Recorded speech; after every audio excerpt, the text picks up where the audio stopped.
सभी को नमस्कार।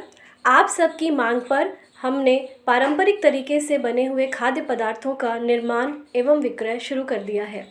मिथिला और बिहार की जो पारंपरिक संस्कृति लुप्त होती जा रही है, उसको बचाने, आगे बढ़ाने, साथ ही नारी के स्वरोजगार को बढ़ाने के उद्देश्य से हमने एक गृह उद्योग शुरू किया है।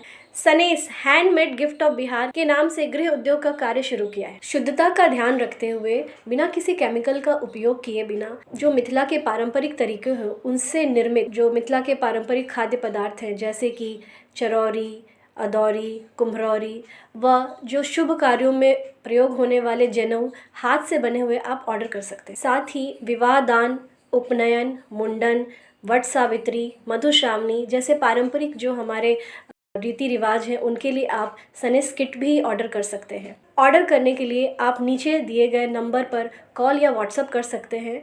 आशा करते हैं कि आप सभी का प्यार और विश्वास हमें मिलेगा। इसी आशा के साथ आप सभी को नव वर्ष की हार्दिक शुभकामनाएं।